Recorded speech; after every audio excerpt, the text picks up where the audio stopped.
আমাদের কাঁকড়ডাঙ্গায় এসেছিলাম, আমরা বিজেপির রথযাত্রা দেখতে এসেছিলাম, কিন্তু সন্ধ্যাবাবু এলো কিন্তু দাঁড়ালো না, চলে গেল।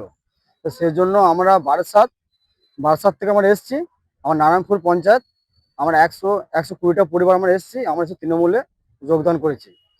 আমরা সাধারণ কর্মী, অল্প বয়সী, 2-4 বছর ধরে আমি বিজেপিতে জয়েন দিয়েছিলাম।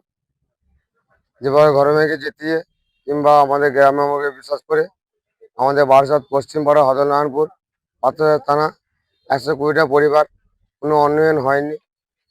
একটাই কল, 100 পরিবার জল টিপে খায়, তার রডও চুরি হয়ে যায় রাত্রে রাত্রে, কোনো সরকার দেখে না। তাই তো সেই এগেনস্টে আমরা আজকে তাদের সঙ্গে আলোচনা করে আমরা টিএমসি পার্টিতে যোগ দিয়েছি। আজকের এই পরিবর্তন যাত্রায় সাধারণ মানুষ যেভাবে রাস্তার দু সাইডে দাঁড়িয়েছে, কারণ তৃণমূল বুঝতে পেরেছে, এদের কাছে তো খবর ছিল, যেভাবে বিষ্ণুপুরে দাঁড়িয়েছে, যেভাবে জয়পুরে দাঁড়িয়েছে, যেভাবে কোতুলপুরে, ইন্দাসে লোক দু সাইডে সাধারণ মানুষ যেভাবে দাঁড়িয়েছে, এই পরিবর্তন যাত্রাকে স্বাগত জানানোর জন্য, বাংলায় আসল পরিবর্তন আনার জন্য, এটা দেখে ভয় পেয়েছে। তাই ওনারা এরকম একটা ন্যারেটিভ সৃষ্টি করার চেষ্টা করছে যে যোগদান করেছে। কেউ যোগদান করেনি, ওটা তৃণমূলের লোক, তৃণমূলে পতাকা ধরিয়ে খবর করার চেষ্টা।